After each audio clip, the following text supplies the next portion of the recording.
Assalamualaikum warahmatullahi wabarakatuh teman-teman. Ketemu lagi sama aku Sally. Nah teman-teman, sebelum aku memulai videonya, aku mau ngucapin selamat menjalankan ibadah puasa untuk teman-teman yang sedang berpuasa. Nah kebetulan aku masih menjalankan WFH nih karena si COVID-19. Jadi aku punya waktu luang. Ada salah satu nilai positif yang aku ambil di kejadian COVID-19 ini. Jadi aku lebih banyak menghabiskan waktu di rumah. Sebulan kerja paling cuma beberapa kali aja. Alhamdulillah ini menginjak bulan ketiga. Mudah-mudahan pandemi COVID ini cepat berlalu ya teman-teman. Nah hari ini aku habis nyuci nih sampai kerudungnya basah-basah. Mau kasih tips sama teman-teman mumpung aku masih semangat, masih segar, masih pagi. Jadi aku mau kasih tips sama teman-teman gimana sih cara penanganan nyeri haid. Seperti yang kita tahu, keluhan utama pada penderita endometriosis itu adalah nyeri haid, kram perut gitu kan. Nah, walaupun ada juga teman-teman penderita endometriosis yang tidak mengalami nyeri haid, kadang dia tanpa gejala, mungkin karena skala nyeri orang itu kan beda-beda, penerimaan respon tubuhnya pun beda. Tapi kalau untuk aku sendiri, nyeri haid itu menjadi salah satu kayak alarm gitu loh untuk aku. Jadi aku sadar ada sesuatu yang tidak normal, ada sesuatu yang abnormal terjadi pada kesehatan reproduksi aku. Selain endometriosis, seperti yang teman-teman tahu, aku punya adenomiosis. Nah, si adenomiosis itu membuat haid aku selalu berlangsung panjang dan volumenya banyak banget, deres banget gitu kan. Satu hari itu bisa menghabiskan banyak banget pembalut. Jadi gangguannya itu kayak apa? Gangguannya itu lebih-lebih gitu loh. Udah mah banyak, haidnya nyeri pula gitu. Jadi bener-bener mengganggu. Jadi aku harus selalu misalkan paling lama 2 jam sekali aku harus ke toilet untuk ganti pembalut gitu kan. Nah teman-teman, langsung aja aku mulai tipsnya dari hal yang paling sederhana dulu untuk menangani nyeri haid. Yang pertama adalah kalau misalkan teman-teman merasakan nyeri haid, itu biasanya aku menggunakan minyak gosok ini. Kalau aku biasanya pakainya ini ya teman-teman. Ini bukan iklan. Nah ini satu ya. Yang ini adalah aromaterapi refreshing oil. Jadi ini kan rasanya anget-anget ya. Kalau ini sih sebenarnya nggak. Kalau bagi aku sih nggak ada rasanya ya. Cuman biasanya sebelum tidur aku akan gosokkan ini ke tulang belakang, bagian punggung sampai tulang ekor. Biasanya itu aku minta suamiku untuk usap-usap. Biasanya ini lumayan bereaksi untuk kayak pules loh tidurnya gitu loh teman-teman. Jadi saat haid itu aku merasakan kayak gangguan tidur. Jadi biasanya gelisah, nggak terlalu nyenyak gitu kan. Biasanya aku kasih ini di perut, di bagian perut bawah, atau dimanapun yang teman-teman ngerasain kurang nyaman. Tapi kalau misalnya teman-teman nggak tahan sama panasnya, mungkin teman-teman bisa pakai yang lain yang lebih cocok dengan tubuh teman-teman, yang penerimaan tubuhnya enak. Kalau aku sih cocok sama ini, walaupun kadang karena udah keseringan kali ya, jadi nyium baunya aja ada pusing. Nah yang kedua adalah ini si kutus-kutus ini. Alhamdulillah sih bagi aku ini lumayan bereaksi, walaupun karena aku mungkin endometriosisnya udah parah. Jadi ya kalau misalkan aku pakainya terlambat, jadi teman-teman tips dari aku satu lagi nih, kita itu melakukan penanganannya jadi sebelum berasa banget kram. Jadi sebelum, mungkin teman-teman kan punya feeling nih kayaknya bakalan nyeri banget gitu kan, teman-teman udah prepare duluan. Jadi diolesin ini dan digosok punggungnya pakai ini. Nah ini tips yang pertama, yang paling simple bisa teman-teman lakukan. Ini bisa dibawa kemana aja karena kecil kan. Ini pun sama sih, ini kan kecil juga, isinya cuman berapa? Cuman 100 ml, jadi bisa dimasukin ke kantong. Nah itu yang tips yang pertama. Nah yang kedua adalah memakai buli-buli hangat. Aku di sini nggak punya kantong buli-buli ya teman-teman. Jadi buli-buli itu kalau misalkan di rumah sakit atau di tempat kesehatan itu dia memang seperti kantong seperti ini nih. Tapi aku nggak punya di rumah. Biasanya aku pakai ini botol. Jadi botol tempat minum. Mereknya siapa aja, tapi teman-teman pastikan ini benar-benar rekat karena ini akan teman-teman masukkan air panas. Jadi air panasnya dimasukin ke sini. Kalau aku sih biasanya penuh nih, penuh. aku biasanya pakai ini terutama malam hari, karena kalau malam hari itu aku bener-bener mengalami gangguan sulit tidur, gelisah gitu kan, gelisah. Jadi kalau udah pakai ini alhamdulillah rasanya membantu mengurangi nyeri, kram gitu. Nah ini teman-teman jangan langsung pakai ke perut begini ya, ini kan panas banget nih, ini posisinya air mendidih. Jadi biasanya aku akan melapisi pakai satu kain, kain panjang, kain sarung atau apalah yang teman-teman kira-kira nyaman. Aku balut biasanya seperti ini, terus baru aku taruh perut gini. Aku gini, itu.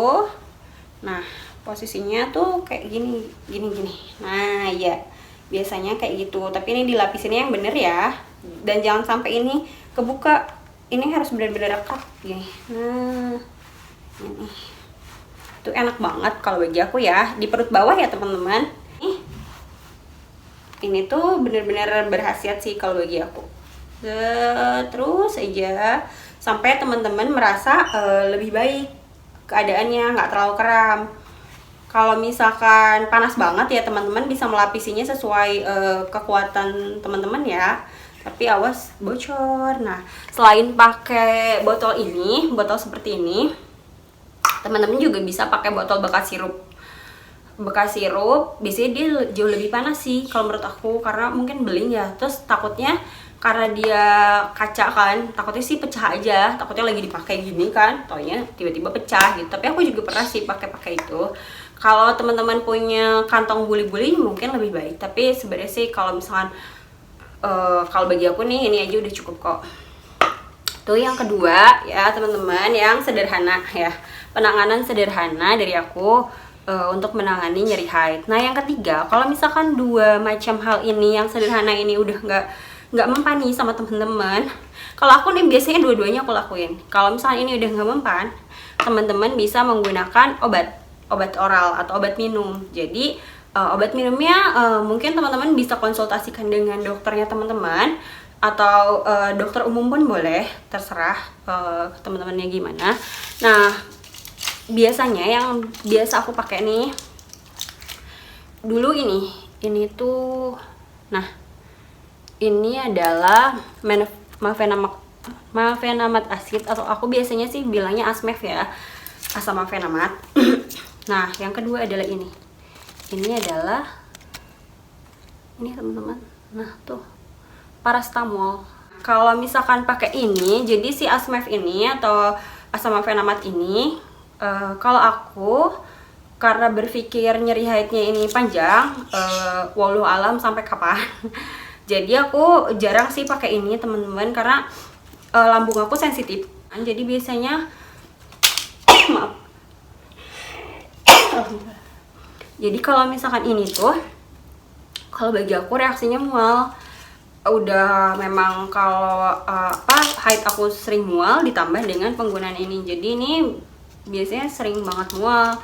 Nggak minum ini pun aku sering minum obat untuk lambung gitu kan, istilahnya obat mah biar nggak terlalu mual. Apalagi kalau ditambah ini tuh, jadi kalau teman-teman mungkin bingung, ini tuh kayak Ponstan yang obat sakit gigi itu loh, teman-teman biasa bilang kalau di warung ya ini Ponstan gitu, tapi lebih baik mungkin teman-teman belinya di apotek.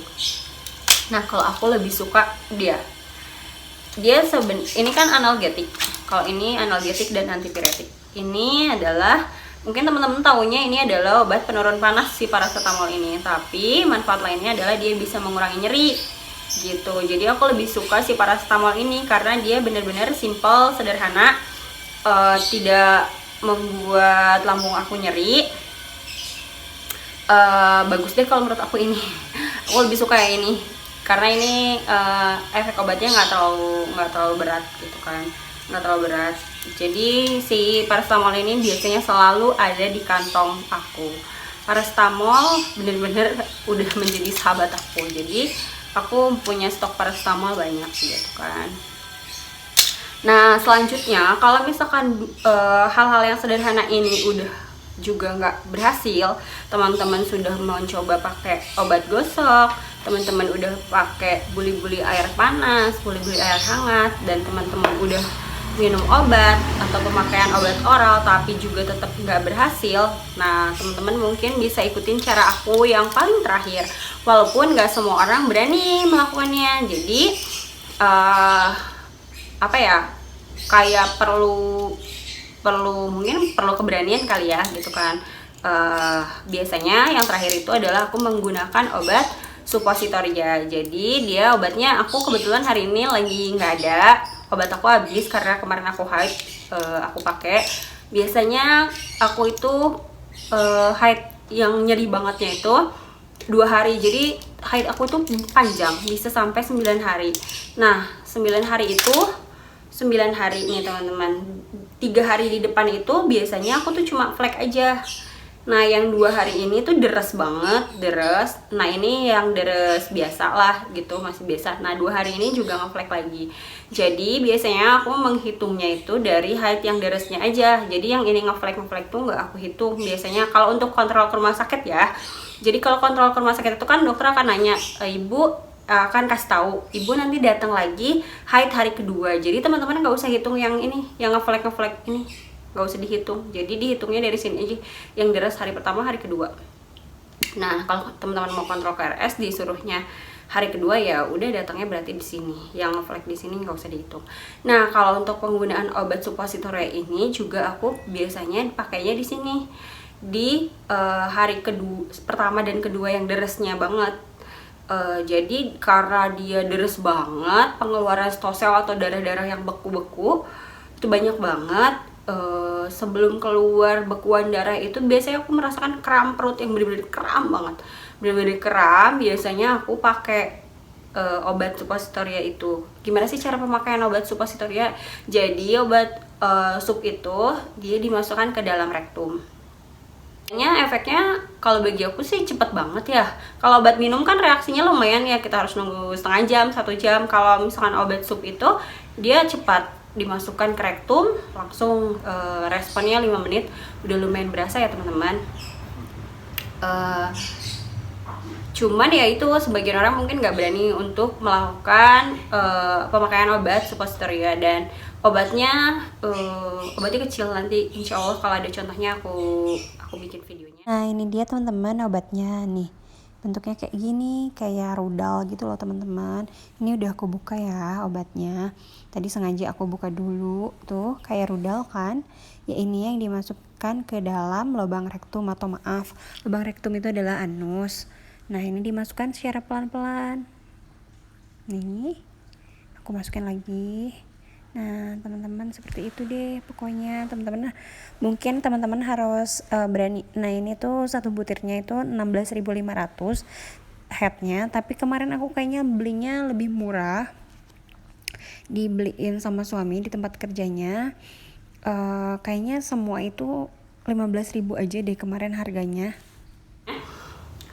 Kalau misalkan obat yang terakhir itu udah aku pakai, obat yang lewat suppositoria itu lewat belakang, lewat rektum aku udah pakai, itu alhamdulillah bener-bener plong rasanya gitu kan. Biasanya aku pakai obat sup itu kalau misalkan memang aku aktivitas di luar, misalkan lagi kram perutnya itu. Alhamdulillahnya nih teman-teman ya, aku tuh kayaknya udah beberapa waktu ini, jadi setiap haid hari kedua, ketiga yang deresnya itu, yang lagi sakit-sakitnya banget, biasanya itu kenanya ke hari Sabtu, hari Minggu. Jadi kebetulan aku di rumah, jadinya di tempat kerja nggak yang begitu payah. Tapi kalau misalkan udah ganggu mau tidur nih tapi masih nyeri banget, biasanya aku selalu pakai aja lah daripada ribet gitu kan. Selalu di rumah tuh biasanya nyetok, kalau misalkan memang udah waktu-waktunya deket haid, aku stok obatnya. Dan alhamdulillah itu mempan banget sama aku. Jadi kalau misalkan teman-teman punya gangguan yang udah nggak tahan nih, udah bingung deh mau ngapain nih, udah nyeri banget, dan teman-teman nih ada teman-teman juga yang mengeluh sama aku nggak lagi haid, jadi sepanjang waktu perutnya selalu ngerasa nyeri, sepanjang waktu perutnya selalu berasa kram. Mungkin bisa dipakai tips-tips dari aku, dari mulai yang paling simple sampai yang penanganan terakhir, yaitu dengan menggunakan obat suppositoria. Nah itu aja sih dari aku. Dan tambahan teman-teman, untuk teman-teman yang haidnya bener-bener banyak kayak aku, mungkin teman-teman harus cek HB secara berkala. Nah, kalau misalkan teman-teman udah cek HB secara berkala, kalau misalkan memang ditemukan anemia, baik itu anemia ringan, anemia sedang atau berat, teman-teman, kalau menurut aku wajib konsumsi ini. Ini adalah tablet tambah darah. Tablet tambah darah, terserah sih mereknya apa aja. Kalau aku ini paling simpel, paling murah. Apa yang aku punya, harganya cuman 7.400. Ini murah banget.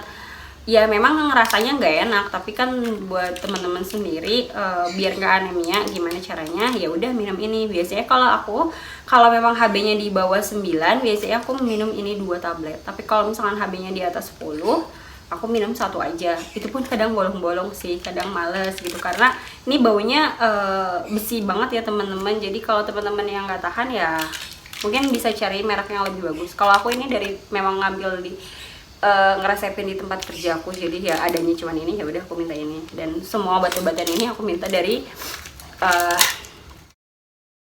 bekerja gitu teman-teman. Nah, tips dari aku hari ini segitu aja. Oh ya, jangan lupa teman-teman, air putih yang banyak ya, karena kalau misalkan kita udah minum obat, pengeluaran darahnya juga banyak banget. Jadi teman-teman harus imbangi dengan minum air putih dan nutrisi yang baik. Jadi mudah-mudahan tipsnya bermanfaat. Hari ini segitu aja dulu teman-teman tips dari aku. Selamat menjalankan ibadah puasa dan semoga COVID-19 ini cepat berlalu. Segitu aja. Wassalamualaikum warahmatullahi wabarakatuh.